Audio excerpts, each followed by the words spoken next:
Welcome to the Flutterbuzz. I'm your host, Kristen Sanchez.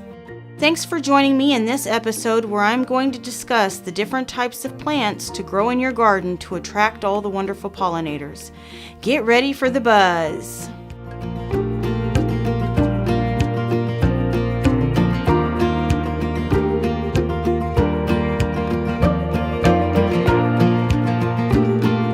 The number one issue faced by all pollinators is the ever-growing loss of natural habitat.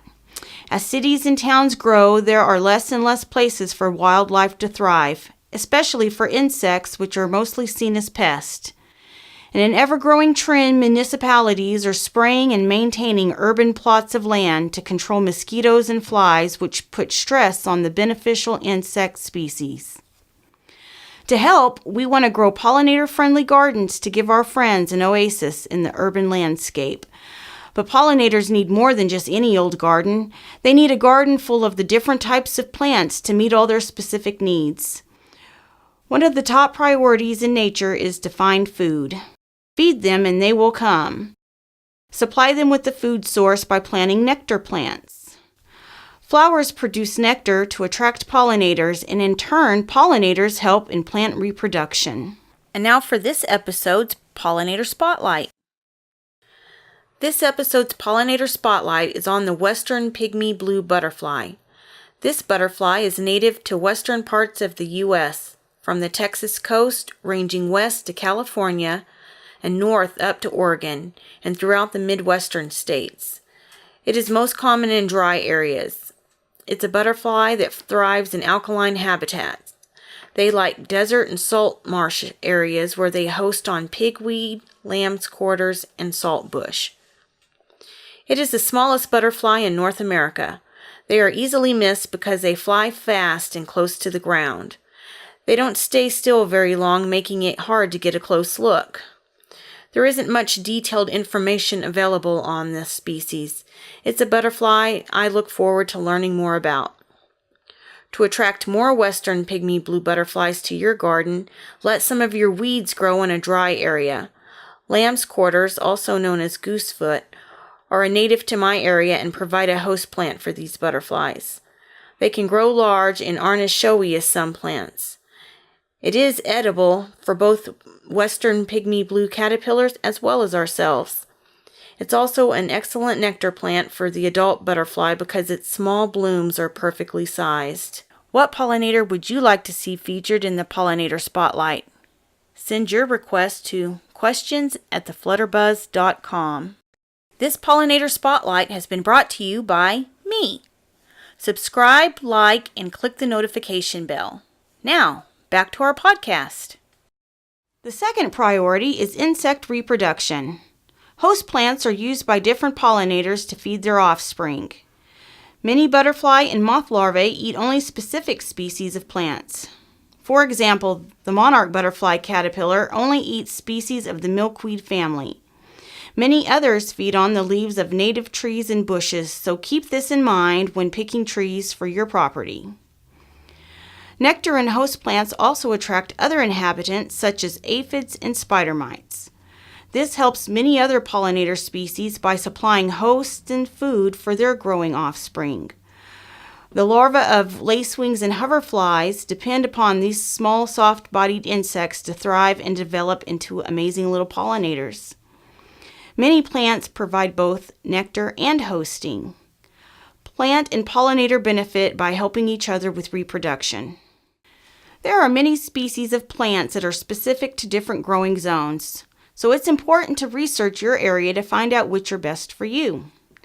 A great place to start is online with local gardening groups. You can also check with your local native plant society. Other places to see a good variety of plants that attract pollinators is your local arboretum or public garden. We took a stroll around our local arboretum recently to see what was buzzing. Come take a look. Today we're visiting the Lubbock Memorial Arboretum. We're going to look and see what pollinators and plants they have here. Our arboretum was definitely an oasis in the desert, especially after the lack of rain we've had over the previous months. I wanted to see what plants and pollinators they were nurturing in their peaceful wildflower garden, and I was not disappointed. I saw a large variety of plants, both native and non-native, insects, and even some friendly visitors.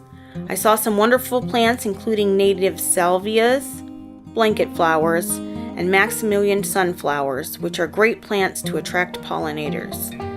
You can see the bumblebees like them a lot. They had many of my favorites, such as Turk's cap, cosmos, common sunflowers, and the huge moonflowers. They had several areas with common milkweed that provided ladybug larvae with plenty of aphids to feed on. As we roamed the arboretum, we saw all types of varied insects that also rely on healthy gardens to thrive. There were damselflies and hoverflies enjoying the foliage together. And if you look close, you can see a jumping spider hiding out in this flower. Even they need a place to live. While I wish I had seen more diverse species in the park, I was very happy to see the healthy population of bumblebees buzzing from flower to flower. They were the most abundant pollinator in the Arboretum garden. We also saw a turtle enjoying the sunshine, and I even made friends with a local cat. They liked the park too, and this made for a memorable day. Visiting the Arboretum opened my eyes to some other planting choices and gave me some ideas to try in my garden next year. When planting your garden, take time to research your planting choices. Check with your native plant societies and the local Ag Extension office to learn about plants that will grow well in your area. If you have already started yours, a visit to your local community gardens or arboretum may give you ideas for bed designs and other plants you may want to try. I will definitely be coming back next spring to see what's buzzing. Now back to the show. When beginning your pollinator garden, it is best to choose from plants native to your area. This ensures that they will meet the needs of local pollinators. Also, they will naturally like your soil and temperatures. These local plants will provide homes for a diverse insect population, which is crucial for a healthy pollinator habitat. There are some non-native plants that will also attract pollinators. When planting non-natives, research the species you want to use. This will ensure that they are not invasive to your area. Many of these non-natives are plants people grow for their own use, such as herbs and vegetables. Pollinators seem to love some of the same plants we do. Tomato and pepper plants are host for hornworms, which become hummingbird moths and are some of our nighttime pollinators. Some swallowtail butterfly species host on plants in the carrot family, and some prefer citrus trees.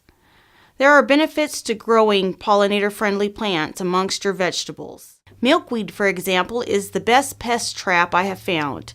Yes, your milkweed will be covered in aphids, but your vegetables will not. If everyone made a little space to include our pollinators in our gardening choices, our pollinators will thrive. Nature works in amazing ways, and I love being able to nurture and observe the many forms of life all around me. Now for this episode's gardening tip. Today's gardening tip is on collecting seeds.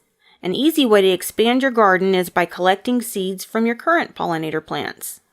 This is not a difficult task if you keep these 2 tips in mind.